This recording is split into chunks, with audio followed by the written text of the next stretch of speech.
Sue Burnett was born in Galveston, Texas, the only child of Joe and Corinne Walk. Because Joe worked with an oil company, the family moved to El Dorado, Arkansas, and then to New Orleans.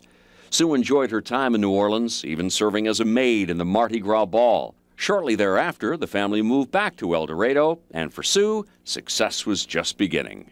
In high school, she was very active, serving as editor of the newspaper, treasurer of the senior class, DAR Good Citizen, and state president of Y Teens. I think that all of my activities in high school are what really helped mold me as a leader, because I learned how to work with other people and how to manage projects. It was taken for granted that Sue would go on to college, and she attended the University of Arkansas. Once again, being very active in college, she was co-editor of the yearbook, became a member of the Chi Omega sorority, and was secretary of that sorority. Sue graduated with a degree in journalism. One day, a telephone call changed Sue's life forever. It was from a sorority sister asking her to move to Houston, to become a roommate with a person and a city Sue did not know. To find a job, Sue went to several personnel services. One of them suggested she work for them on straight commission. Unsure, she called her father to ask his opinion. I said, "What do you think about me working on straight commission?" And he said, "Well, if it doesn't work out, at least you'll know where the jobs are." She took the job and immediately knew that this was the right career for her. She was promoted to manager 6 months later and has been running a personnel service since she was 24 years old. 3 years later, she married Rusty Burnett, and on their honeymoon, he suggested that she start her own company.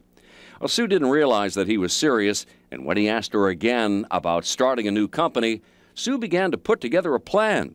7 months later, she quit her job and started her own company. I encourage people to take risk and to not be afraid and to not always take the safe, secure way to go. I also believe in treating other people the way that you want to be treated, and also treating other people the way that they want to be treated. And I'm always teaching that to my staff, and I truly try to live that as a way that I have always lived my life.